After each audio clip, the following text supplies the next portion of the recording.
Buenos días, iglesia. Con ganas, vamos a despertarnos. Bueno, hoy tenemos un día muy bonito. Venimos preparando hace un mes.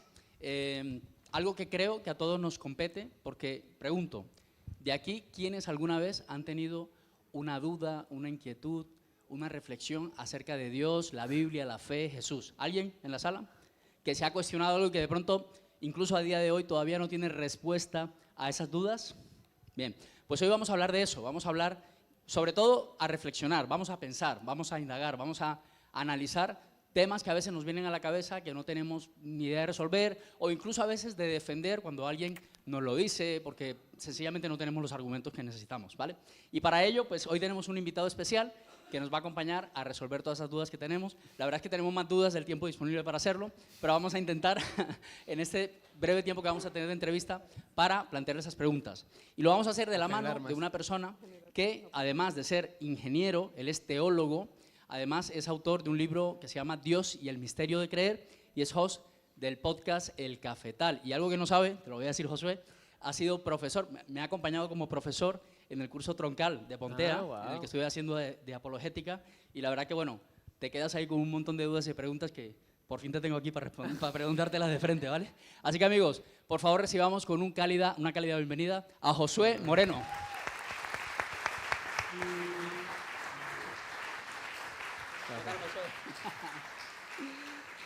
Te vamos a acribillar aquí a... Oh, muchas gracias. ¿Cómo estás? No sabía que habías hecho el curso. Sí, sí. Si no pido Y también. completo. Si no lo habría dicho Rubén que no Además, aceptaba. o sea, lo terminé, o sea que... ¿Lo terminaste? Sí, sí. Es verdad que hay mucha gente que se apunta y no termina. Y no lo termina. Es que O sea, es largo, ¿a que sí? Es largo, pero bueno, Es largo. al final... Esa es una sí, cuestión que dice uno, un curso tan largo, pero es verdad que si llegas al final te es quedan satisfactorio. bases para hacer una entrevista hoy de 20 minutos. Sí. Me ha gustado mucho, Tania. Eres muy pedagógica en tu manera de explicar. Eso, Espero que tú también hoy. yo espero que también. Yo hay veces que soy un poquito más quizás enrevesado. No lo sé, pero tú eres muy pedagógica. Nos aclararemos. Seguro. Bueno, preparado. Siempre. O no. Mira, Pero está bien. Me gustaría preguntarte, lo primero, Josué, que nos contaras un poquito a la gente, ingeniero y de repente teólogo, ¿no? Al principio me suena una cosa así como de ciencia, números exactos y de repente teología. Cuéntanos un poquito de eso, ¿cómo fue que terminaste siendo teólogo habiendo sido ingeniero primero? Por ahí parece que llaman a alguien. Sí. Está respondiendo el teléfono. El teléfono está intentando responder. Quizás echa GPT, ¿eh? Ah, mira, me está respondiendo la pregunta que te acabo de hacer. Sí. La IA. Antes de ser teólogo... Ojo que puede ser que ChatGPT tenga mejor respuesta que yo, ¿eh? O sea, la realidad, de manera sencilla, es que yo estoy muy intervenido por Dios y por la religión, el cristianismo en general, porque me crío en una familia de dos teólogos. Mis padres son teólogos, pastores los dos. Entonces, yo sin quererlo y sin pedirlo, en primer lugar me bautizan con el nombre de Josué, que ya vienes intervenido.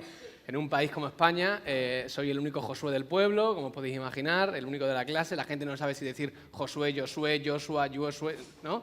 Mi abuelo aún sigue llamándome Jesús, porque para él era Jesús, un nombre normal. Entonces mis padres, para ayudarle, le ayudaron, le dijeron como Jesús, pero Josué. Tampoco estaba tan cerca. Entonces mi abuelo dijo, pues Jesús.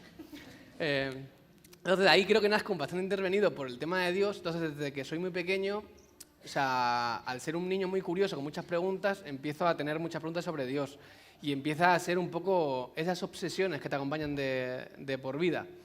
Y se suma a que pues, se me daban bien los números, la verdad, las matemáticas. Entonces cuando llego a primero de bachillerato tengo que elegir entre ser músico, porque estudiaba flauta travesera, o hacer ingeniería. Y en ese momento el Josué de autoestima, pues decidí que era mejor escoger una carrera de inteligentes. Entonces me metí en ingeniería, o sea, la respuesta corta creo que me metí en ingeniería por solventar problemas personales internos. Y era una carrera de listos. Pero es verdad que ya desde muy cerca en la carrera, cuando estoy en primero o segundo, que es cuando conozco a Paula, yo sabía que, de hecho, a veces lo verbalizaba de esta manera, quizás un poquito regular, decir, esto es mi desierto en el que estoy aprendiendo cosas para lo que viene después. Y lo que venía después para mí era lo que me entusiasmaba. Yo en el tiempo libre de la carrera pues estudiaba, leía, empecé a estudiar apologética con Andy Wigan, director de la fundación. Entonces ahí ya un poco viene el decir, o sea, lo que a mí me hace arder el corazón tiene que ver con con Dios, con charlar con mis amigos sobre Dios. Me gustaba mucho generar espacios con gente no creyente en los que tomarnos una cerveza, charlar sobre Dios, hablar, hacer preguntas, indagar en la parte intelectual de la fe. Entonces ahí un poco empieza ese protoingeniero que nunca va a terminar siéndolo del todo. Acabé la carrera, estudié ingeniería, o sea, trabajé de ingeniero 1 año y medio y gracias a Dios se abrió la oportunidad de estudiar en Inglaterra teología y cuántico que se abrió y mi mujer lo vio claro, pues nos fuimos para estudiar, la verdad. Así que eso es un poco el porqué y entonces desde ahí, pues sí. Pero la ingeniería me ayudó mucho, creo. Para estructurar la cabeza sobre todo, ¿no? Para estructurar, también para perder. Mm. Aprendí a perder un poco. Yo estaba acostumbrado a que cuando quería algo y me esforzaba lo conseguía fácil. Si estudiaba el día de antes me valía. En ingeniería no vale el día de antes. Entonces me pasó en varios momentos el ser un poquito humillado o ver a otros compañeros que eran mucho más listos que yo. ¿Sabes? Era una carrera de gente que yo pensaba que yo iba de los listos y me di cuenta de que no, era average, era la media y había gente allí tremendamente capaz. Entonces sí me ayudó mucho, también para aprender a estudiar, para adquirir algún tipo de hábito de hacer un resumen, de leer un texto, que luego me ayudó mucho cuando llegué a teología, a tener el hábito de estudiar 5 horas seguidas, que si no hubiera sido por ingeniería habría sido imposible. Pues a mí me gustaría ahora que nos adentráramos en el tema que nos compete. Yo no sé si será de gente inteligente o no, pero son preguntas que todos tenemos. Y la idea es que vamos a plantearlo por bloques, ¿vale? La idea es que hablemos de Dios, de la fe, hablemos de las religiones y hablemos por final de Jesús, ¿vale? Perfecto. Y la primera pregunta, aquí pensando de las 40 preguntas que te mandan, que a mí siempre es una pregunta que me surge, pero que siempre me la resuelvo y al final siempre se queda como sin responder, es como que no acaba de responderse, ¿no? Esta idea de un filósofo alemán, creo que era Feuerbach, que decía que ha sido el hombre el que ha creado a Dios y no Dios al hombre. Ajá. Luego viene Marx y te dice que la religión es el opio del Es el pueblo, opio, que es sí. la forma en la que nuestras miserias se compensan de alguna manera para explicarnos, y remata Nietzsche con una frase diciendo: amigos, en este mundo contemporáneo Dios está muerto. Ha muerto, ¿no? sí. Entonces te pregunto, ¿tenemos razones reales para creer en Dios? ¿Existe Dios? Sí, tú me decías que es una pregunta que parece resolver, pero luego vuelves a abrirla, ¿no? Y está bien que se vuelva a abrir todo el rato, porque cuando intentamos responder la pregunta desde la razón, siempre llegaremos a un lugar en el que la razón no va a ser suficiente. Porque si la razón fuera suficiente para explicar a Dios, sería un Dios muy pequeño, ¿sí? Entonces es normal que en el camino encontremos razones para creer en Dios. Y de hecho tú decías antes que esto es un descubrimiento interesante. Las carreras de ciencia son de listos, ¿no? Pero luego de repente dices, oye, los listos de la historia no han sido los de ciencias, han sido históricamente los que han respondido las grandes preguntas de la vida. Platón, Aristóteles, Cicerón, incluso los padres de la ciencia moderna, Tycho Brahe, Kepler, Newton, son todos ellos filósofos y teólogos cristianos, que a veces se nos olvida, ¿no? Que son gente que ya está formada en teología primero y después hacen las ciencias. Eso como primera parte. Entonces, algo que tienen en común todos estos pensadores importantes dentro de la historia, sobre todo de Occidente, es que todos ellos creían en la necesidad de la existencia de Dios. No solamente para sentirse cómodo o a gusto o feliz, como diría Marx, sino para algo más, ¿no? O sea, para gente como Kant o Descartes, ellos dirían, Dios es el fundamento que hace posible que yo piense. Dios es el fundamento que hace posible que yo pueda decir que hay cosas que están bien y cosas que están mal, ¿no? Entonces sí que encuentran razones todos estos filósofos para, no únicamente para sentirse bien, ¿no? Porque hay un problema de quizás de la cultura nuestra pop actual que es o sea, recurro a Dios porque me hace sentir bien, recurro a Dios porque soy más feliz, lo que sea que signifique eso, ¿no? Para todos estos filósofos clásicos, Dios no es algo que me hace sentir bien, es algo que me permite vivir la vida. Pero no vivirla en el sentido de estar a gusto, sino que me permite entender lo que veo también aquí dentro y, en última instancia, vivir una vida que merece la pena ser vivida, ¿no? Que era una cosa muy importante para los griegos. Entonces, en tu pregunta, ¿hay razones? Muchísimas. He escrito un libro al respecto. Entonces, claro, en la segunda parte del libro lo que hago es recorrer desde Platón hasta Luther King, el siglo XX, las razones que han llevado a los grandes pensadores de la historia a creer en Dios. Entonces, razones hay muchísimas. Hay razones desde la parte cósmica o científica, que sería el ajuste fino, el argumento cosmológico, ¿no? Hay razones desde los argumentos filosóficos que acabo de citar ahora, y hay razones también en la parte de esas experiencias religiosas, ¿no? O sea, que todo el mundo tenemos. Por ejemplo, cuando dice ese Feuerbach, ¿no? Creo que al que te quieres referir, alemán, que nos hemos inventado a Dios para, de alguna manera, recurrir, o Freud diría algo parecido, recurrir a una figura de un padre que no tenemos, porque estamos todos marcados por una figura paterna inexistente y este tipo de cosas, lo cual es muy probable que lleve razón en esa parte, en la que estamos marcados de manera negativa por no tener unos padres virtuosos, llamémoslo así. El argumento de Freud, igualmente que de Feuerbach, es pobre porque es un argumento circular. Es decir, igualmente que tú puedes decir, oye, me invento a Dios para sentirme mejor porque no existe, también la respuesta podríamos decir, casualmente, cuando crees en Dios parece que la cosa se ordena, ¿no? Entonces podría ser que estuvieras creado por un Dios y que cuando crees en Él la cosa funciona mejor, ¿no? O sea, podría ser una evidencia para un lado o para otro. Y en realidad ninguno de los dos argumentos me acaba de funcionar del todo. Entonces, respondiendo a la pregunta, y perdóname por alargarme, hay razones muchísimas. Desde lo intelectual, desde lo experiencial, desde lo histórico, que después, si queréis, podemos hablar más, porque la figura de Jesús ha sido, por ejemplo, un personaje que cuanto más se ha estudiado históricamente, ha llevado a personas que quizás tenían dudas en lo intelectual a decir, pues yo creo que este señor humano no parece que fuera del todo, ¿no? O me parece que es demasiado increíble como para prestarle atención solamente un poco. Entonces ahí cierro. La razón es un camino fundamental, en mi opinión, para acercarnos a Dios, pero es insuficiente. ¿Sí? Entonces hay una sensación que es interesante, que cada vez que nos acercamos a Dios y queremos entenderle, lo escribo en el principio del libro, como que se aleja, ¿no? La sensación es decir, cada vez que creo encapsular a Dios, se evapora. ¿Sí? Os habrá pasado mucho. Yo cada vez que he dicho, yo sé cómo Dios funciona, yo sé cómo Dios se mueve, yo sé lo que Dios piensa. Cada vez que he dicho tener eso, de repente se largó. Ya no estaba más. Y no es que no estuviera más, es que yo había generado un Dios a la medida de la capacidad de Josué y ese Dios creo que de alguna manera dice, no hagas eso. Parce, yo no funciono así. ¿Sabes? Soy mucho más grande que tu cognición, mucho más grande que tu intelecto y quiero algo de ti más que tu cabeza, que también quiero tu cabeza, pero quiero algunas cosas más.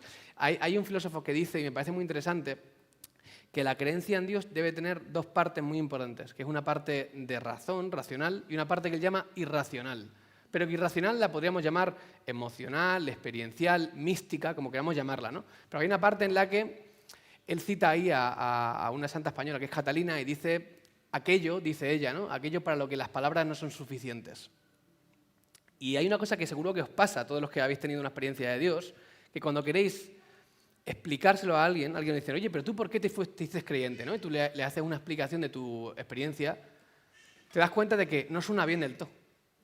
¿A que sí? ¿Os ha pasado? A mí me pasa habitualmente. Cuando intento contarlo digo, ya te adelanto que no te va a sonar bien del todo, porque me faltan palabras, me faltan sensaciones, me faltan metáforas, me faltan colores, me faltan historias, me faltan películas, me falta arte, me faltan cosas que no son racionales para explicar mi experiencia con Dios. Entonces creo que es importante entender que en el encuentro con Dios va a haber una parte racional en la cual las cosas van a tener sentido, pero va a haber otra parte que no voy a poder explicar con lo racional y que va a tener que ver con el enamorarse, ¿no? Si tú dices, oye, ¿qué te gusta de tu marido? Cuando lo vayas a describir vas a decir, suena fatal. Ya, porque no eres capaz de explicarlo. ¿No? Porque hay cosas como el amor, como la música, como la relación con Dios, que no tienen capacidad de ser explicada de manera racional. Hay una pregunta que, bueno, es una frase que inicia siempre en tu podcast. ¿Se escucha? ¿No? ¿Está? Sí, te lo cambio. Gracias, Fabián. Que dice, hacerse preguntas es una cosa maravillosa. Dejar de hacernos preguntas, de lo contrario, peligroso. Claro, y el problema es, y preguntamos, y preguntamos, y preguntamos, y hay una de las preguntas es, ¿por qué Dios no se nos muestra directamente? Es decir, que ponga en el cielo, hola, existo, ¿sabes? Claro, es decir, estoy aquí, o que, yo qué sé, otra cosa, ¿no? Pero que sea algo tangible, que podamos ver, que sea fácil de entender y de decir, es verdad, es verdad. Entonces, ya no me cuestiono, ya no me hago preguntas. Ya, claro. El punto cuando hay este tipo de cuestiones, me gusta preguntar qué querríamos ver. De hecho, si habéis visto en algún momento el cafetal o alguna de las expresiones que tengo, una pregunta muy recurrente que le hago a la gente que no son creyentes es ¿qué haría falta para que te hicieras creyente? ¿Qué haría falta para que creyeras en Dios? Porque es una pregunta que creo que si estás aquí con nosotros y no eres creyente deberías de hacerte, me parece importante. O sea, ¿qué haría falta para que yo hoy dijera Dios existe? O más que Dios existe, que me parece muy pobre, condenar a Dios a la existencia solamente. O sea, ¿qué haría falta para que Dios y yo entremos en relación? Porque no es una pregunta fácil y menos aún la respuesta obvia, ¿no? Porque claro, tú podrías decir, ¿no? Que me acuerdo, por ejemplo, cuando le pregunté esto en el podcast de Jordi Wild, Jordi decía algo así de como lo que tú decías, el cielo con un mensaje, tal, no sé qué. Pero sin embargo, cuando somos realmente serios con esto, esas cosas tampoco valen. De hecho, le preguntan eso a Christopher Hitchens, le pregunta a Mahler en una entrevista en un programa australiano y Hitchens empieza a meditar sobre esta misma pregunta que le hace Mahler, se le pregunta a él, ¿qué haría falta para que tú creyeras en Dios? ¿No? Hitchens era uno de los ateos más famosos del siglo XX. Y él empieza a decir, quizás que aparezca en televisión, pero después dice, pero es verdad que si apareciera en televisión diría, me estás manipulando. Y después dice, bueno, quizás que apareciera en sueños. Entonces, a continuación, dice, seguramente diré, lo de anoche me sentó mal. Dice, bueno, que se apareciera en mi cuarto. Entonces dice, definitivamente tengo que cambiar de dieta. A lo que entonces el entrevistador dice, entonces no hay nada que pueda ocurrir. Y le dice, no, la verdad es que no. Entonces, hay veces que estamos pidiendo cosas un poco que dices, ¿qué es lo que querríamos? Y la pregunta mía sería, ¿hay espacio para que entre Dios? Porque lo mismo ni Dios entra, ¿no? Cuando hablamos, por ejemplo, del amor, igualmente, o sea, ¿qué querríamos para decir empieza una relación con la persona con la que tengo enfrente? Tengo muchos amigos que son como muy estructurados. Claro, finalmente nunca estás ready para casarte, nunca estás ready para tener hijos, nunca estás ready para morirte. Porque hay cosas para las que no se está preparado nunca del todo, para las que no hay respuestas suficientes. Entonces, en la pregunta, ¿por qué Dios no es más obvio? O sea, sí es cierto que Dios quiere tener una relación personal con el ser humano. En toda relación tiene que existir muestras de amor, pero también un espacio de libertad gigantesco, en el cual mi mujer puede decir mañana, ya no quiero estar contigo. O sea, si mi mujer no tiene la libertad de mañana coger las maletas e irse, si no la tiene de verdad esa libertad, no me ama del todo. O sea, no está decidiendo estar conmigo. Está conmigo porque no tiene alternativa, pero en una suerte nuestra familia es una cárcel de la cual no se puede escapar. Y ese tipo de cárceles en las relaciones acaban siendo infiernos, por mucho que el amor exista dentro. Si Dios realmente quiere tener una relación con el ser humano libre, tiene que haber destellos en el universo, a su vez que espacios para que quien quiera no creer, no lo crea. Decía Pascal en sus libros Pensamientos, que me parece muy interesante, él dice, en la fe hay luz suficiente para el que quiere creer y tinieblas suficientes para el que no quiere. Muy bueno eso. Y creo que en la experiencia de Dios hay argumentos suficientes en lo racional para que alguien diga, ok, salto. Y también habrá argumentos suficientes para que digas, no quiero. Sí, porque de nuevo, Dios no quiere cerrar el capítulo de existo. O sea, claro que Dios podría decir, existo, lo pone en el cielo y pone, hola amigos, soy Dios, existo. Que aún así yo capaz que te diría Epstein y Trump haciendo trampas, ¿sabes? Pero lo mismo tú dirías, bueno, podría haber otra manera de que nos llegue al teléfono móvil, pero es que seguramente diríamos, nos están atacando a alguna gente por algún ciberataque. Entonces, al final podríamos llegar a encontrar una solución en la que diríamos, no es real. Sí, porque hay una parte en la que, en última instancia, tiene que estar mi voluntad, mi apertura de corazón. Y tiene que haber un elemento que lo menciono mucho, que tiene que haber pobreza de espíritu. No nos podemos acercar a Dios sin esa parte de decir, yo no soy Dios. Y si Dios existe, me tengo que inclinar. Había un místico sufí que decía, tengo que arrodillarme y besar el suelo. Tiene que haber un lugar en el que tú entiendas, esto es sagrado. Y esto es mucho más grande que yo. Y ahí no son razones las que hacen falta. Ahí son cuestiones más del corazón. De hecho, eso nos abre la puerta al segundo bloque, ¿vale? Que tiene que ver con esto de la fe, la ciencia, que decías ahora que estamos hablando que cada vez se habla menos de esto, sí. Pero aún así, una cosa que me llamó la atención de tu libro es que decías, por un lado decías, la ciencia tiene fe, es como que necesita de argumentos para poder desarrollarse, ¿no? Como ciencia. Y por otro lado decías, la fe sin evidencias es una fe que le falta porque es como dar un salto al vacío, ¿no? Entonces, de alguna manera hay como una correlación entre la fe y la ciencia. Entonces, la pregunta es, ¿Tiene correlación, se complementa, está contraria, es una cosa que está opuesta? ¿Cómo lo ves tú esto? Pues son amigas, sí, amigas en este caso del saber y de la humanidad en este sentido. O sea, para ser un ser humano completo no podemos ceñirnos únicamente a la razón, ni a la emoción, ni a la experiencia, ni a lo espiritual. El ser humano es un ser complejo. Entonces, para vivir una vida plena tenemos que tener todas estas ramas del ser cubiertas, ¿no? Que creo que la única religión que aporta una entrada a todas esas partes es el cristianismo, ¿no? Que hay una parte en la que Jesús de manera muy, muy elocuente dice eso del mandamiento más importante es amar a vuestro Dios ¿con qué? Con toda vuestra mente, todas vuestras fuerzas, todo vuestro espíritu, ¿no? O sea, todo lo que sois.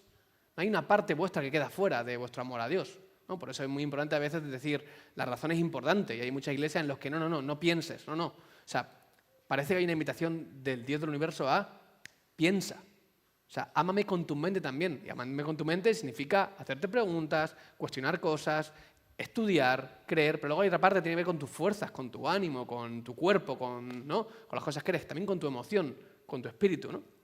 Entonces, es la cuestión. La ciencia, desde el principio de la ciencia, es consciente de que hay cosas que no puede explicar, pero que necesita creer, ¿sí? O sea, para que la ciencia sea hecha, hace falta creer que la ciencia puede ser hecha. Y para que la ciencia sea hecha, hay cosas que son importantes. Por ejemplo, que lo que percibimos es real. Y más aún, que nuestras capacidades cognitivas, es decir, nuestra razón, está configurada para descubrir la verdad. Que eso no es obvio. O sea, es una pregunta que se hace Descartes mucho y dice, oye, ¿por qué cuando yo pienso y llego a conclusiones estoy dando por sentado de que mi razonamiento funciona y las conclusiones a las que llego son verdad? Eso no puedo demostrarlo en un laboratorio. Lo doy por sentado, hago pruebas y digo, make sense, tiene sentido, funciona, ¿no? Pero entonces hay una parte ahí en la que tenemos que practicar la fe para practicar la ciencia. Y por eso los padres de la ciencia acaban construyendo como una especie de sistema o un fundamento filosófico para hacer la ciencia, que es creer que existe un mundo ajeno a la mente que los piensan, creer que hay unas leyes que se repiten de manera constante en el universo, ¿no? Por ejemplo, o sea, hay muchas veces que decimos, el sol saldrá mañana. ¿Por qué? Bueno, porque tenemos fe de que saldrá mañana. ¿Pero por qué? ¿Porque salió ayer? Sí, porque salió ayer y porque además los padres de la ciencia entendieron que si el universo estaba creado por Dios, Dios era un Dios de orden, entonces las cosas que Dios creó se creaban con un orden que se repetía. ¿Para qué? Para que la imagen y semejanza de Dios, el ser humano, pudiera descubrirlo. Por lo cual, dirán los padres, la mente humana está preparada para descubrir la creación de Dios.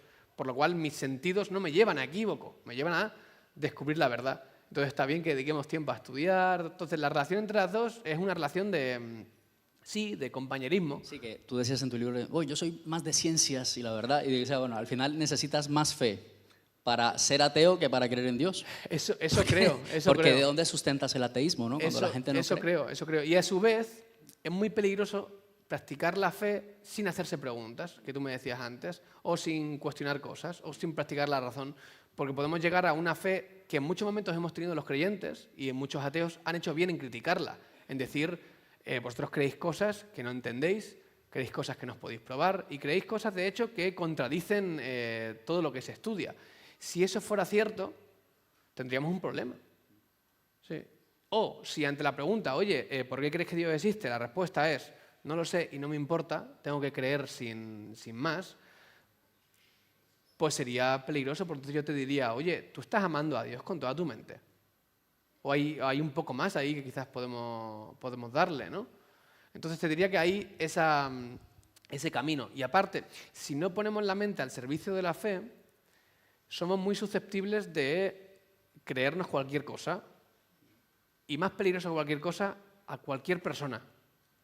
Y si estamos teniendo problemas en la iglesia del siglo XXI es porque hay veces que hemos creído a pie juntillas a muchos líderes que quizás no había que creerlos del todo. Entre otras cosas porque quizás sus acciones no predicaban lo que estaban predicando, ¿sí? Y para eso es importante poner la mente al servicio. Ya en el siglo I, perdonadme con esto que me enrollo, pero por ejemplo cuando San Pablo escribe una de las cartas a una de las iglesias dice, y me parece muy interesante, llegamos con una doctrina nueva a ustedes y abristeis las Escrituras y estudiasteis si lo que decíamos tenía sentido con lo que estaba escrito. Eso es muy bonito.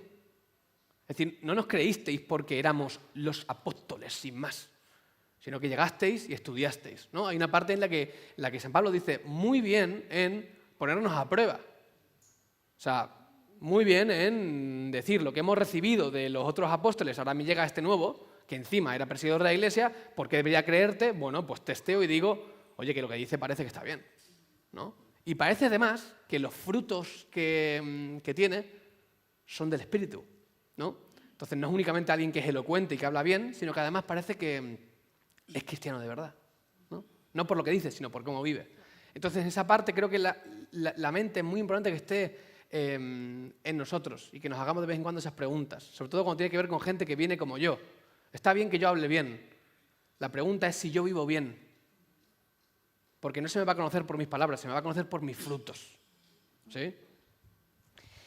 Hay una frase que dices en el libro que lo haces un poco a tu versión del versículo de pedid y se os dará, Okay. que dices, el que pide misterio encuentra misterio, el que busca misterio encuentra misterio y el que llama a la puerta recibe la bienvenida del mismo misterio que mucho tiempo atrás venía en su busca.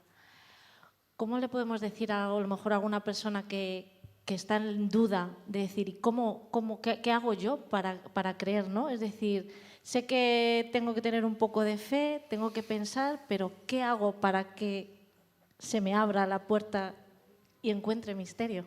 Qué bonito. O sea, yo en el libro hago ese juego con el misterio, como esa parte de intentar no encapsular a Dios en las palabras clásicas. Y ahí estoy parafraseando palabras del Maestro. Esas son palabras de Jesús. Y Jesús le dice, el que busca halla, al que llama se le abre, ¿no? Y creo que hay, pues, un poco eso. Y luego en esa parte, además del texto, terminando con esa idea de y descubre que es recibido por aquel que lleva mucho tiempo buscándole. O sea, la realidad del Dios cristiano, que es un Dios que nos lleva buscando mucho tiempo a nosotros, antes que nosotros a Él. Y hay muchos momentos en los que podemos sentir que estamos persiguiendo sombras. Pero tarde o temprano cobraremos conciencia de que las sombras nos acompañaban mucho antes a nosotros. Y que ese es un Dios que está con nosotros bastante cerca. ¿Qué le diría a alguien que abra su corazón y que pida? Que es lo que está diciendo Jesús. O sea, que de verdad tengas ese compromiso de disposición. O sea, yo en el libro lo hago en la última parte, de intentar acompañar a alguien que quizás no es creyente a decir qué puedo hacer, ¿no? Entonces planteo algunas prácticas sencillas que creo que pueden ayudar a hacer eso. Y tiene que ver con hacer algún tipo de rezo, de oración, de conversación con Dios en la que decirle, oye Dios, si existes, yo quiero escucharte. Y quiero abrir mi corazón a recibir lo que haya.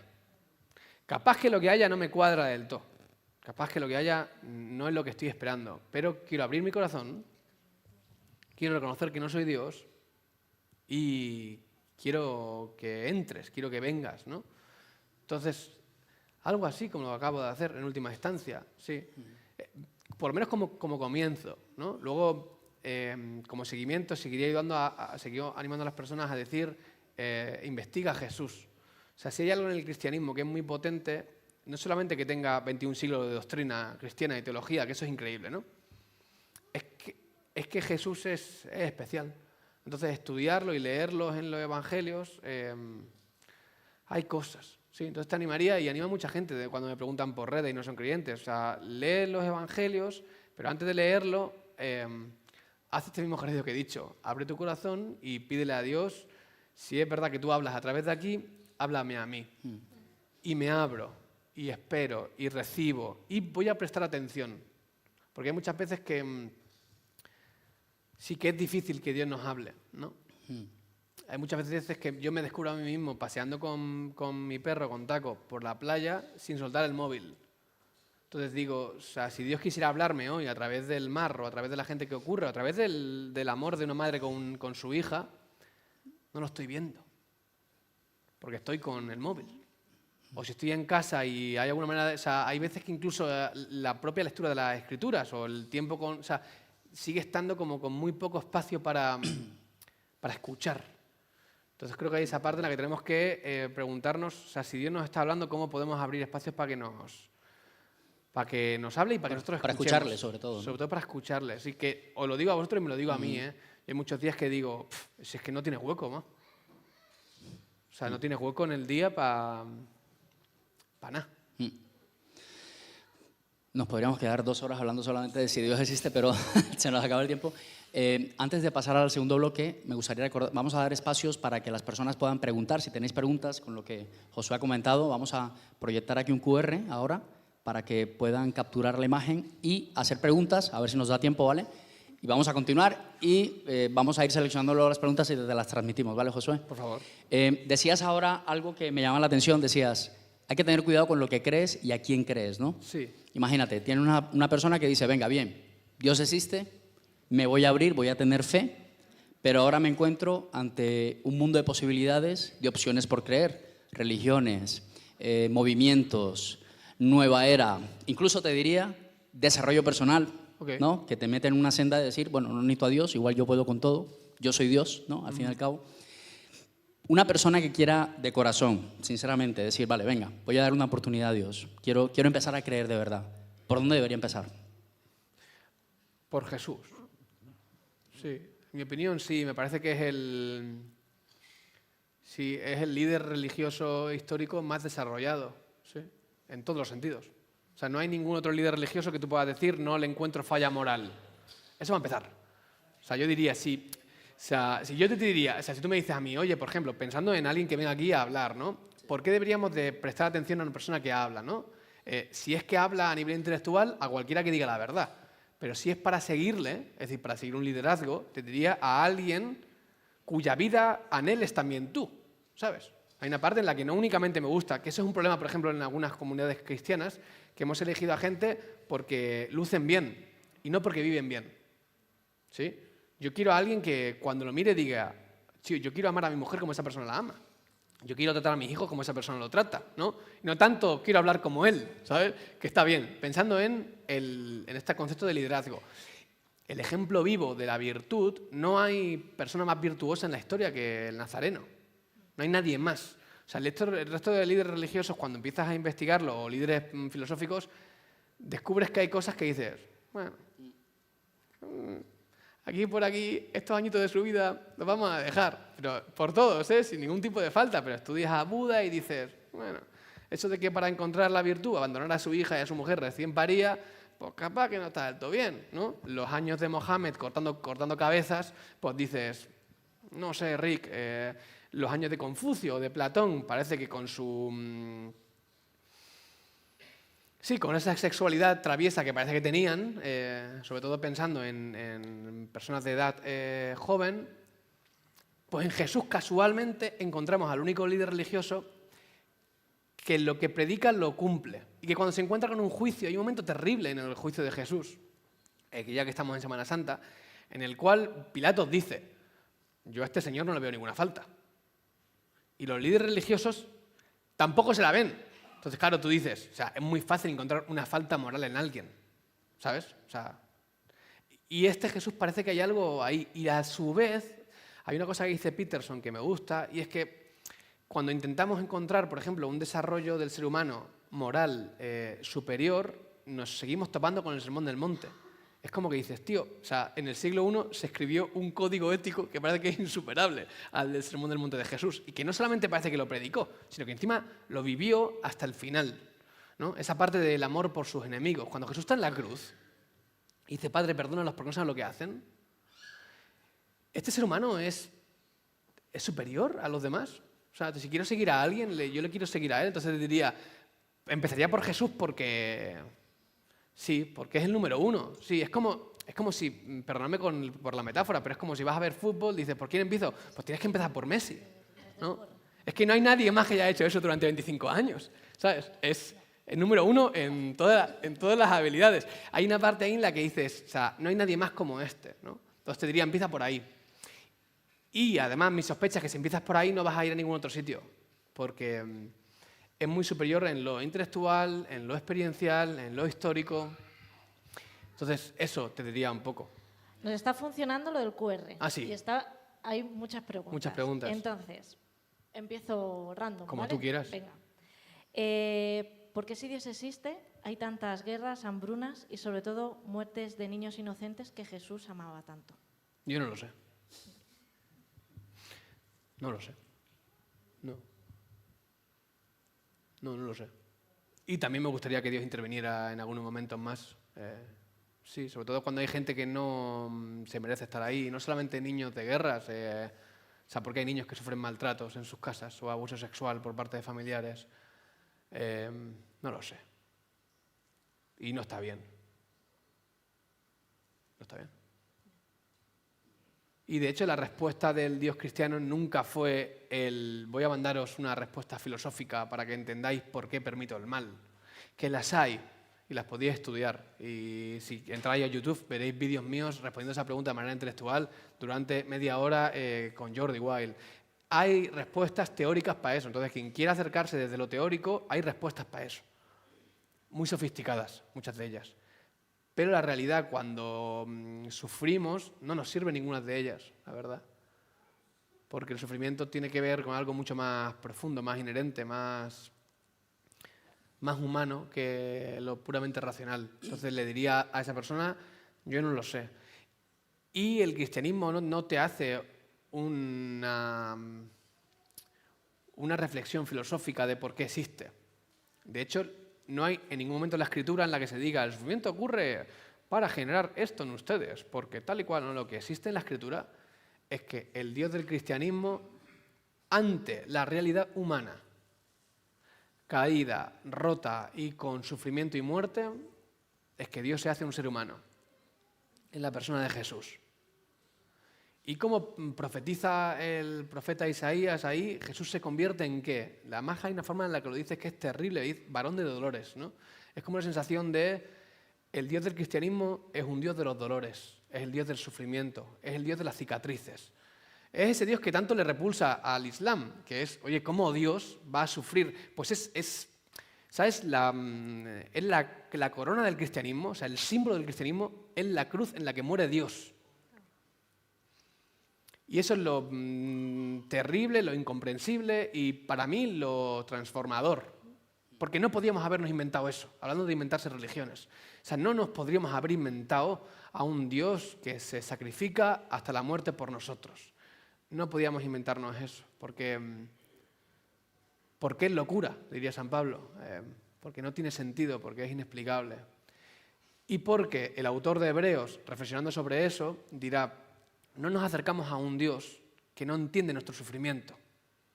Nos acercamos a un Dios que empatiza con nosotros, que nos acompaña y que sabe perfectamente lo que es ser tentado, lo que es ser juzgado, lo que es ser abusado, lo que es ser maltratado, ¿sí?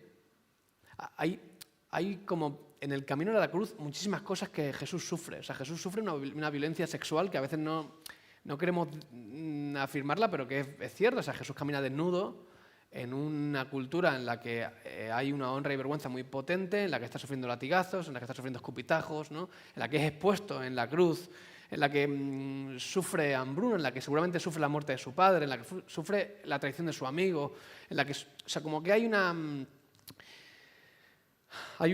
abrazo del sufrimiento por parte del Dios del cristianismo en la cual la respuesta del Dios cristiano no es déjame explicarte por qué hay sufrimiento, sino que es más bien Él sufro contigo, sin explicación. Que de hecho creo que es justo lo que nos hace falta. Cuando estamos sufriendo, eso es una cosa que yo he aprendido mucho, de estar con una mujer conectada con sus emociones, como mi mujer. Yo vengo de una familia bastante desconectada emocionalmente. Entonces, cada vez que yo experimentaba o veía a alguien con problemas, mi instinto era, vamos a solucionar la vaina. Y la realidad es que cuando alguien está sufriendo, no quiere que se la solucionen ni que se la expliques. Quiere que hagas precisamente lo que hace Jesús con María cuando muere su hermano Lázaro. Es arrodillarse con ella y llorar. No habla. Y cuando Jesús está en la cruz, agonizando, hay ese momento en el que dice Chesterton de manera extraordinaria, dice, la única religión que responde de manera como a la realidad humana es el Dios que por unos momentos se hizo ateo. Me parece muy bonito. Ese Jesús en la cruz que dice, Padre, ¿por qué? Que es la pregunta que todo el mundo hace cuando se encuentra un sufrimiento atroz. ¿Por qué? O sea, ¿por qué y por qué a mí? Esto no está bien. Y a continuación tiene para mí la oración que intento practicar cuando no entiendo cosas. Y es la oración de Jesús de: en tus manos encomiendo mi espíritu. O sea, no hay ninguna otra mano en el universo en la que descansar cuando no entiendo nada. Cuando digo, esto no está bien, esto no debería de ocurrir, en tus manos encomiendo mi espíritu. Entonces, de nuevo, una vez más, ¿por qué Jesús? Porque es el que sufre, es el Dios con cicatrices, y luego aparte es ese Dios que no se queda con las cicatrices, sino que resucita, ¿no? Y de repente abre una ventana de esperanza al futuro en el que dice, hay algo más. ¿Sí? Es Gandalf en el abismo de Helm, volviendo a la hora a la que dijo que llegaba, ¿no? Y diciendo, oye... Sí. sí, José, mira, perdóname, yo he dicho, ahí- yo me ahí enrollo terrible. Habrán 19 preguntas todavía. O sea, está ardiendo este teléfono. Y he visto así por el ladito algunas, pero como que hay una que siempre se repite y es... Y tú has dado pie a eso, la palabra Jesús, ¿no? Jesús. Ok. Jesús, al final, es como que creemos en Dios, ponemos la fe en que existe, cogemos la línea de la religión por el cristianismo, porque hay una persona a la que entendemos, es a la que como personaje histórico, líder de referencia, es admirable, es una persona que parte de la historia de la humanidad en dos, antes de Cristo, después de Cristo. Creo que esto, de hecho, lo veía en el curso, que decían que si había evidencia científica de la existencia de Jesús, o sea, Claro. más que de otros personajes de la historia que conocemos, o sea, pero eso, a decir Jesús es Dios, Claro. eso es como otro cantar, ¿no? Es como, vale, que haya existido no lo dudo, ¿no? Y los musulmanes creen en él y muchas religiones, pero ¿es Jesús Dios realmente? Claro, esa es muy buena pregunta. Y es que es la pregunta en sí. Sí. Es la pregunta, si la respuesta es que no, todo lo previo que hemos dicho de Jesús se va al garete. ¿Sabes? O sea, porque si Jesús es el icono moral, es el líder de referencia, es todas estas cosas, es alguien que encarna sus palabras, todas estas cosas que hemos dicho que son verdad, es el sacrificio practicado, ¿no? Cuando Jesús dice, no hay mayor amor que este, que eso lo dice justo cuando va a resucitar a Lázaro, sabiendo que lo van a matar como consecuencia. No hay mayor amor que este, que uno da su vida por sus amigos y lo practica en la cruz por todos sus amigos, que somos la humanidad. Todas esas cosas dejarían de funcionar si de repente, cada vez que Jesús se presenta a sí mismo como el Dios encarnado, miente. ¿Sabes? O sea, de repente, por el bien de nosotros, deberíamos de creer que Jesús es Dios. Es que si no, tenemos que echarlo. O sea, cada vez que o sea, hay una parte en la que, como estamos un poco desconectados de la cultura hebrea, nos cuesta ver cosas, ¿no? Pero hay una cosa que Jesús hace de manera continua, que es citar textos del Antiguo Testamento, ¿no? A los que se refiere al mismo Yahvé descendiendo y se coloca a él. Y por eso los maestros religiosos se ponen de la nuca, ¿no? O sea, se ponen tremendamente agresivos y nerviosos hasta el punto de apedrearlo en un momento en el que Jesús parece que se escabulle. Se ponen muy nerviosos porque Jesús no para de utilizar algunas formulaciones como el yo soy, el famoso yo soy, que es la manera en la que Dios mismo se presenta a Moisés. Cuando Moisés le dice, oye, ¿cómo te llamas? Que eso tengo que decir al pueblo, ¿de parte de quién vengo? Eso es muy interesante, ¿no? ¿De parte de qué Dios vengo, no? De todos los que hay en el mercado, ¿de parte de quién vengo, no? Y Dios le dice, yo soy. Yo soy el único que soy. El resto de dioses han sido hechos por papá, pero soy yo, ¿sabes? Cada vez que Jesús llega y dice, yo soy el pan de vida, yo soy el agua de vida, yo soy la resurrección y la vida. O sea, no es de extrañar que los líderes religiosos se pongan muy nerviosos, porque entienden perfectamente lo que dice. Cada vez que Jesús cita al profeta Daniel y dice, yo soy el que desciende del cielo para traer la paz, ellos saben de qué está hablando y por eso se les molesta. Entonces, claro, cuando colocamos a Jesús como este icono espectacular, maravilloso, a la par que sus afirmaciones, tenemos un problema. Porque no me puedo quedar con el icono moral espectacular que digo, que sus palabras, cuando tengo que decir que, bueno, cuando decía que era Dios, nos mentía, o quizá no nos mentía, pero estaba un poco con una suerte de distorsión de su personalidad, que pensaba que era más de lo que era, ¿no? Una suerte ahí como Trump, de querer creerte la Coca-Cola en el desierto y decir, no lo eres, ¿sabes? O sea, no eres... Y de repente, claro, o sea, ahí creo que tenemos ese problema con Jesús, y que son sus palabras. Sus palabras y su ejemplo, porque dice, oye, el ejemplo ahí es espectacular, pero sus palabras no me gustan del todo. Ya parce. Es que, ¿sabes? Están relacionadas.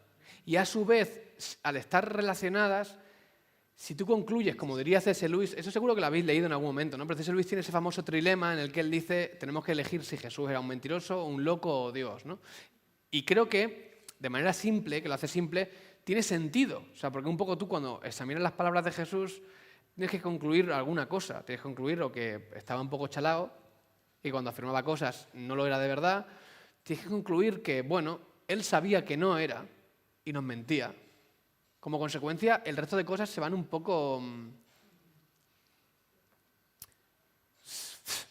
Es que ya no funciona del todo. O decir, quizás es quien decía ser. Que a su vez te diría, hay algo que para los apóstoles acaba de probar que Jesús es Dios, porque si recordáis, cuando Jesús muere, hay una estampida de muchos de sus seguidores a volver a su vida antigua, a volver a sus ciudades. En última instancia, creo que son gente que han sido convencidos, han sido entusiasmados por las palabras de Jesús, por su ejemplo, pero la muerte del Nazareno acaba de decir, pues capaz que no era lo que esperábamos, ¿no? Porque esperábamos que nos liberara y resulta que lo acaban de matar. Y ahora tenemos miedo de que nos pase a nosotros lo mismo que a él. ¿Qué cambia? La resurrección de entre los muertos. Claro, cuando Jesús resucita, de repente los apóstoles dicen, parce, que era todavía más grande de lo que pensábamos. O sea, ese es el evento, la ¿Sí o no? resurrección. Es que es todavía más grande, ¿sabes? Yo pensaba que era el rey David reencarnado, un poco Elías 2.0, que venía un poco a traer una movida y no. Es que es mucho más grande que los otros. Así que diría un poco eso. ¿Por qué Jesús es Dios? Por su ejemplo, por sus palabras y en última instancia por su resurrección entre los muertos. Te hago la última pregunta, porque Porfa. es que hay muchas, ¿vale? Entonces, después si queréis, le preguntáis. Seguro. Si queréis que vuelva Josué, nos tienen que escribir ahí en... Sí, porque es que hay muchas, entonces no podemos hacerlas todas, ¿vale? Entonces, hablan sobre la Biblia, ¿vale? Ok. Entonces, ¿es verdaderamente la Biblia la palabra de Dios? ¿O por qué tenemos que creer en la Biblia? ¿Por qué la Biblia? Vale, o sea, yo no puedo responder esa pregunta ahora, en un minuto. Eso es un podcast de 3 horas. Y además, seguramente, porque tampoco estoy capacitado para responder esa pregunta de manera completa. Si tuviera que apuntar a cosas, la definición que más me ha cautivado de la manera de explicar la Biblia es que la Biblia es la palabra de Dios en palabras de los seres humanos. Y eso me gusta mucho. Porque la Biblia es el camino, parece que Dios ha usado para comunicarse con nosotros en nuestro lenguaje. Pero que el lenguaje del ser humano, como bien sabéis, no es el mismo hoy, ayer, que el que va a ser mañana. Hay un desarrollo en ese lenguaje que tiene que ver con la encarnación del lenguaje en las culturas, en la forma de ver el mundo. Por eso, por ejemplo, cuando estudiamos el sacrificio de Abraham con Isaac, la lectura fácil del siglo XXI es aberrante. Pero es que, amigo, Abraham no es un hombre del siglo XXI. Es un hombre de Ur de los Caldeos, antes de Cristo, que viene de una cultura mesopotámica, babilónica, que está entendiendo a Dios de una manera muy distinta a como lo entiendes tú. Cuando nos acercamos a la comunicación de Dios con los profetas, más de lo mismo. Y eso es una cosa espectacular, porque el Dios de la Escritura, lejos de hacer una especie de texto coránico, por ejemplo, es muy diferente al Corán, ¿no? Hay veces que me da pena de que algunos cristianos reduzcamos la Biblia como si fuera el Corán. Porque el Corán, por si no lo sabéis, son palabras de Dios dictadas a través del ángel Gabriel a Mohammed. Y Mohammed lo único que hace es transcribir, es un dictado, como cuando estábamos en el colegio. Te dicen tal, y tú escribes. Es decir, lo que Mohammed hace es ser un copista, igual que podía haber sido Paula o yo. Cualquier persona que se pudiera escribir podía hacerlo. La Biblia no funciona así. No es Dios dictando. Es Dios viviendo con los seres humanos y los seres humanos en su lenguaje escribiendo. ¿Escribiendo el qué? La historia de Dios con la humanidad. Una historia en la que hay de todo.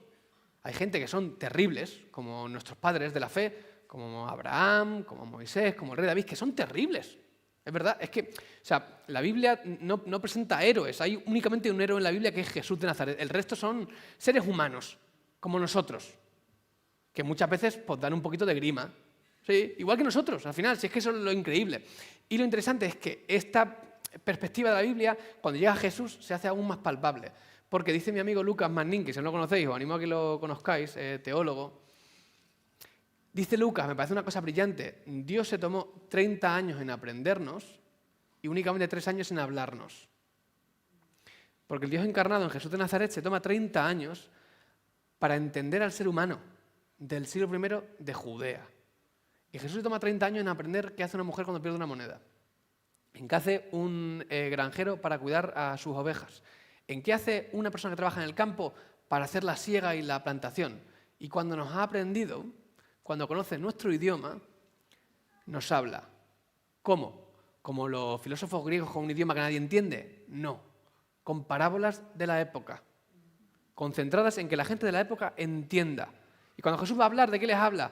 De una mujer que pierde un... ¿Para hablar del qué? Del reino de los cielos. De aquellos que no entienden, os hablo ¿cómo? Con la oveja. Sí, la oveja de tu tío Federico, de allí. Sí, la mujer que pierde a un niño, como le pasó a tu abuela. Viene a conectar el reino de los cielos en nuestras palabras. Y de nuevo, son palabras... O sea, lo que Jesús hace es la escritura en su contexto. Son palabras de Dios en palabras de los seres humanos. ¿Para qué? Para que le entiendan, para que conecten. Y para que de una manera clara veamos que al Dios de las Escrituras no se le piensa, se le vive. Buenísima esa. ¿Sí? Entonces, la Escritura tiene esa parte, por eso decimos que está viva. Porque hay la parte en la que de repente Dios sigue comunicándose con nosotros de manera inexplicable, extraña, paradójica, con muchísimos pasajes que no entendemos, con muchísimos textos incluso que dices, ¿qué hace esto aquí? ¿Por qué dejaron ese texto aquí puesto? Y a la vez hay una parte en la que tú te humillas, vuelves a reconocer que eres un ser humano en tu tiempo, igual que estuvieron los otros en el suyo, y dices, ok, confío en que esto está bien aquí. Y en que si Dios puso esto bien aquí, a mí capaz que no me cuadre y cuando nos vamos a encontrar él y yo, le preguntaré, oye, ¿qué onda con esto? Que no lo acabo de pillar del todo. Y él me dirá, ya, Josué, porque naciste en el siglo XXI, en España, estudiaste en Inglaterra y tienes tus sesgos, tus filtraciones de entender la vida, de entender el mundo, porque tuviste estos padres y no otros. Porque te casaste con esta mujer y no con otra. Porque tuviste o no tuviste hijos. Entonces percibes el mundo de esta manera en la cual es normal que no entiendas todo. Pero, don't worry, no te juzgo por tu exactitud teológica. Te juzgo por tu humildad de corazón y por tu amor por mí. Sí, y eso es lo precioso del cristianismo. Porque puedo estar equivocado y aún así puedo descansar tranquilo. Porque no depende de eso. Muy bien, Josué. Pues yo me quedaría aquí una hora más hablando contigo, pero nos vamos a bajar, te vamos a dejar aquí solo, pero antes me gustaría dejarte con una pregunta final para todos los que estamos aquí. Una persona que está debatiéndose o está reflexionando acerca de si creer o no en Jesús. ¿Qué pregunta le falta? ¿Qué necesita saber? ¿Qué pregunta tiene que hacerse para finalmente tomar la decisión? Te dejamos aquí, nos bajamos y tú nos despides, ¿vale? Vale, perfecto. ¿Vale? Muchas gracias por las preguntas, sí, la verdad.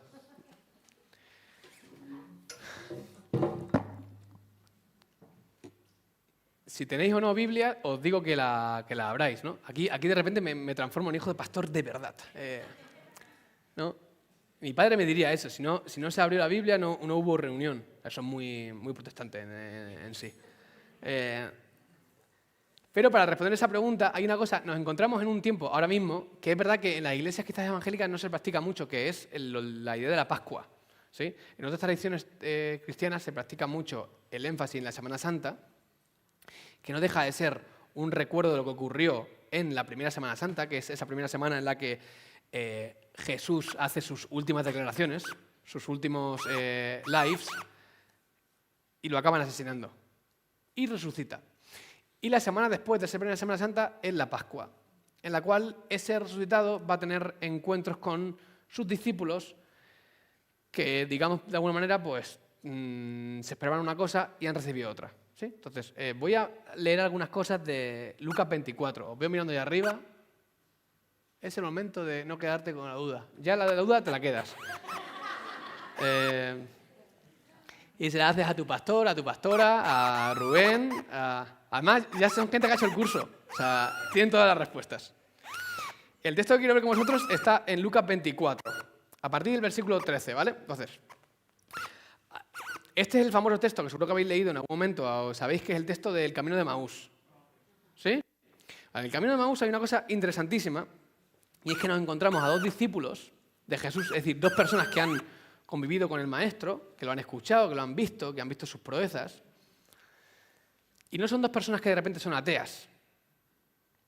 Son dos personas que, por la manera en la que hablan, están decepcionados. ¿Sí? No es el que ya no cree, es el que no le acaba de encontrar sentido del todo. El que dice, sí, pero, ¿no? Y hay muchas veces que nos podemos encontrar ahí desde situaciones de sufrimiento o desde situaciones en las que esperábamos que, yo qué sé, incluso Dios hiciera cosas con nosotros que sentíamos que nos había prometido y ya de repente pues no están ocurriendo. Y lo interesante del pasaje es que nos dice que estos dos están caminando hacia Emaús. Emaús, la potencia para la tradición cristiana, puede ser que si me muevo haga eco con los... Puede ser, ¿no? No tiene nada que ver. Ok, no soy yo. El Espíritu. Capaz. La cuestión es que si Emaús... ¿Prefieres que coja un micro? ¿Seguro? Tú me mandas, ¿eh? Emaús es un lugar que viene a ser una referencia bastante geográfica interesante de lo que está opuesto a Jerusalén, ¿sí? Y lo interesante es que los últimos tiempos de Jesús como maestro con los discípulos parece que le dice, oye, quiero que estéis por aquí y que desarrolléis lo que os estoy comunicando aquí. Nada, si prefieres. Hay un gato por ahí. Hay un gatillo. Hola. ¿Abre este? Hola. ¿Sí? ¿Mejor? Puede que sea el gato interno. ¿Puede ser el gato interno? Hombre, el gatillo parece ser humano, ¿eh? ¿Sigo? ¿Prefieres aquí? Sí, perfecto. Bueno, la cuestión, y perdonadme, es que no quiero enrollarme muchísimo, pero tengo ese defecto de fábrica. Lo interesante ahí es que estos dos discípulos van caminando en dirección contraria a Jerusalén. Y Jerusalén viene a ser ese lugar en el que parece que el maestro les ha dicho, cuando yo falte, os quedáis aquí. Porque aquí voy a empezar a traer el reino que se va a expandir al resto de sitios. ¿Sí? ¿Recordáis? O sea, esa parece ser... Luego, lo que estos dos están haciendo, o estas dos, o estos dos, en este caso, porque no sabemos si son hombre o mujer y hombres, whatever. Sabemos que uno es Cleofás y la otra persona no está claro. Hay gente que cree que es una mujer discípula y no, entonces la gente no se pone de acuerdo en este caso. Dos caminando, ¿sí? Y lo increíble es que en este caminar en dirección contraria al propósito al que parece que Dios les dice, ¿qué aparece? Aparece el resucitado. ¿Y qué hace? Comienza a caminar con ellos. Mientras ellos se alejan de Jerusalén, Dios camina con ellos en dirección contraria.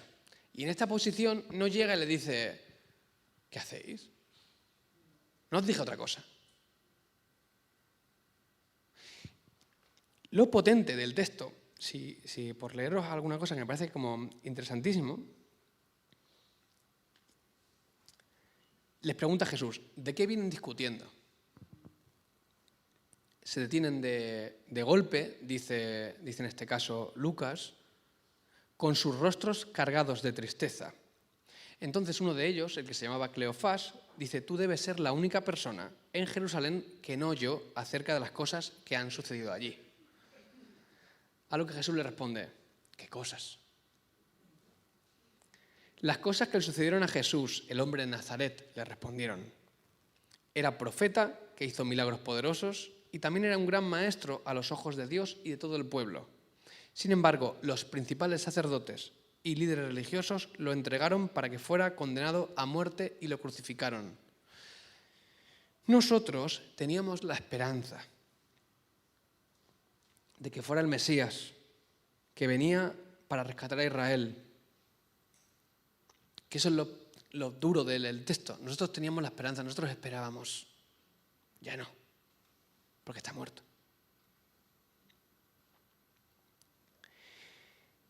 Lo curioso en el versículo 22 es que en esa charla con Jesús dicen, no obstante, algunas mujeres de nuestro grupo fueron a la tumba por la mañana temprano y regresaron con noticias increíbles.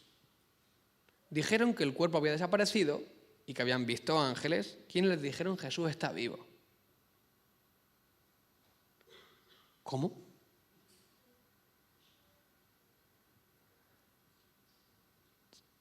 Es fuerte la vaina, ¿eh? Es que, porque a veces leemos el texto y es como que, cuando ellos caminaban las mujeres fueron a la tumba y entonces descubrieron. No. Las mujeres han ido a la tumba, han descubierto la movida, han vuelto.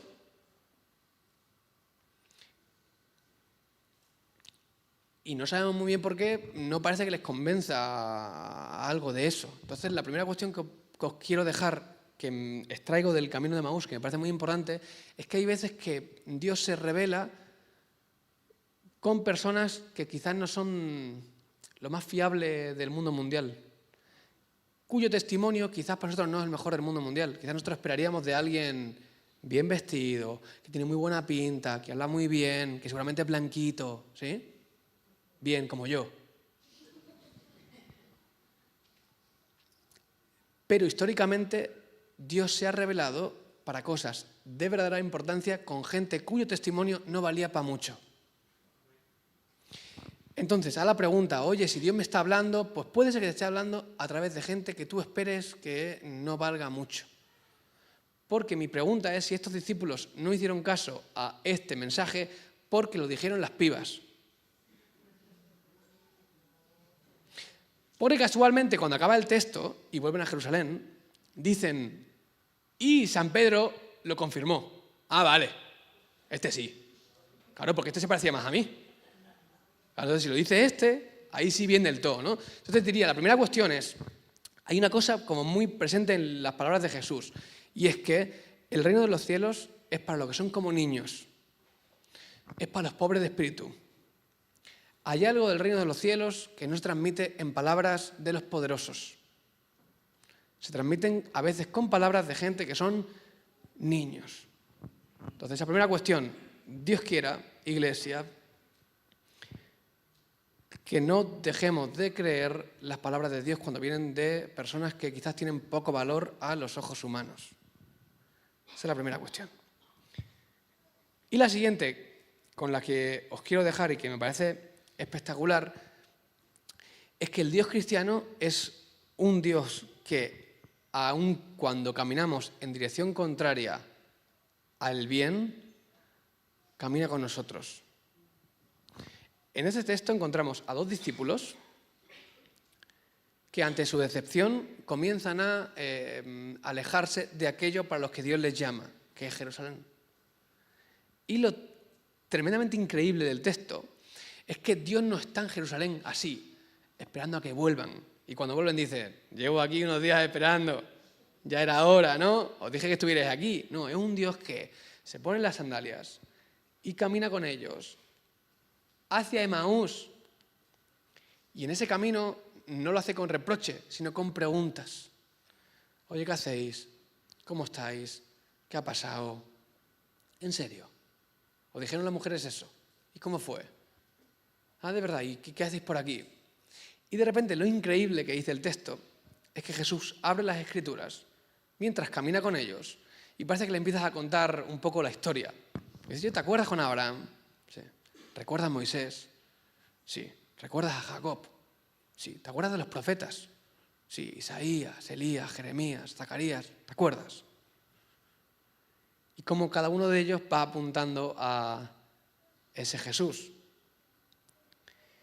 Y llega al final del todo, en lo cual hay una cosa que me parece importante de nuevo con esta pregunta de, oye, si alguien quiere conocer a Dios, ¿qué puede hacer? Hay un momento interesantísimo en el que dice Lucas, que si queréis puedo decir el versículo.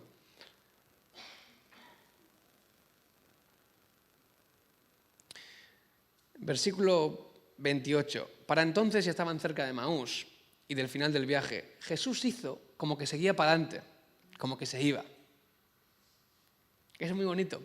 Cuando hablábamos antes de por qué no es más obvio. Hay un momento en el que Jesús está caminando con ellos y es muy bonito porque están llegando a su posada, al sitio en el que se van a quedar a dormir. Y Jesús hace como que se va. ¿no? Que es el Dios del cristianismo, como que hay muchos momentos que nos enseña cosas, pero de repente hace como que se va. ¿Para qué? Para que verso 29, pero ellos le suplicaron, quédate esta noche con nosotros. Ya se está haciendo tarde. Y es bonito porque ese Dios que hace como que se va, después de explicarle, después de mostrarle, después de quererle, después de preguntarles, ellos le dicen, quédate. Y dice, vale, me quedo. ¿Sí? Es como ese amigo tuyo que quiere que le digas, quédate a jugar, pero quiere que eso digas tú. Entonces cuando te dice de manera inmediata, vale. ¿Sí? Y en ese momento extraordinario en el que, de nuevo, ¿qué podría hacer yo a Dios? Invitarle a que entre. O sea, si de repente dices, puede ser que, pues invítale a que pase, ¿sí? Si lo sientes caminando contigo, aun incluso cuando vas en contra de cualquier tipo de lógica, invítale a que pase y a que entre. Porque cuando Jesús entra, al sentarse a comer, versículo 30, tomó el pan y lo bendijo, lo partió y se lo dio a ellos. Y de pronto, dice el texto, se les abrieron los ojos y lo reconocieron. Porque primero Jesús abre las Escrituras. Luego Jesús parte el pan. Y entonces la palabra enciende la mente y el pan enciende el corazón. Y juntos revelan al resucitado. Y hay un momento espectacular en este punto, porque es un momento cósmico, tremendamente espectacular, en el que en el Edén los seres humanos, sus ojos son abiertos, pero para vergüenza. En Emaús se abren para conocer a su Redentor. En el Edén la humanidad come sola y pierde a Dios. Y en Emaús la humanidad come con Jesús y recupera a Dios. Y os dejo con esta reflexión final. Emaús es ese recuerdo de que el Dios cristiano es un Dios distinto que camina con nosotros aun cuando nosotros caminamos lejos de Él. Y que en ese camino nos pregunta, nos acompaña, enciende nuestra mente y nuestro corazón. Y el texto termina con ese pasaje antológico que muchos conoceréis, en los cuales cuando Jesús se va, los dos discípulos dicen, oye, ¿no ardía nuestro corazón cuando nos hablaba? Y esa es una experiencia que muchos hemos sentido en muchos momentos con Dios, ese momento en el que tu corazón arde. Entonces te diría, si arde tu corazón, persigue ese ardor hasta el final. Porque ahí hay cosas que Dios está haciendo contigo. El texto termina de esta manera espectacular. No ardía nuestro corazón cuando nos hablaba en el camino y nos explicaba las Escrituras. Versículo 33.